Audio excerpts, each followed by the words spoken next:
Attendre au feu rouge, le quotidien de milliers d'automobilistes à Bruxelles qui expérimentent à leurs dépens les difficultés de mobilité dans la capitale.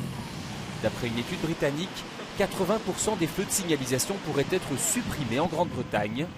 Selon Touring, la moitié des 420 feux de signalisation bruxellois ralentissent inutilement le trafic automobile. Ça ralentit énormément. À chaque fois qu'il y a un feu, c'est comme un arbre qui arrête un cours d'eau. L'eau monte et donc il y a un énervement, un agacement, surtout lorsque ce n'est pas justifié et que c'est incohérent. Ça augmente l'agacement, l'agressivité chez les gens. Plusieurs pistes existent pour remplacer les feux de signalisation. L'une d'entre elles consisterait à supprimer les feux dans les zones 30. L'autre serait de suspendre l'usage des feux de signalisation durant la nuit, entre 23h et 6h. Sur certains axes, cette mesure pourrait même être applicable en journée. Nous avons eu rue de la Loi il y a 3 semaines les feux qui étaient défectueux et pendant plus d'une semaine, tous les feux de la rue de la Loi étaient sur clignotant. Il n'y avait pas d'embouteillage, moins de pollution et le trafic était fluide.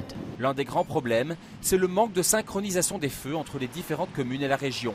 Mais la suppression d'une partie des feux pourrait aussi poser des problèmes de sécurité. Plusieurs études montrent que les feux de signalisation sont la meilleure option pour sécuriser les usagers faibles. On sait par exemple qu'à Bruxelles, 40% des victimes sont des usagers faibles, piétons, cyclistes. Or, si on supprime les feux, ils vont se sentir davantage encore en insécurité.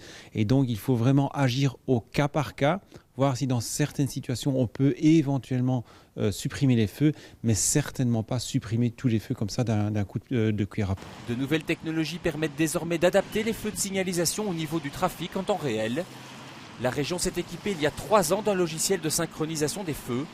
Touring regrette qu'il ne soit toujours pas en service.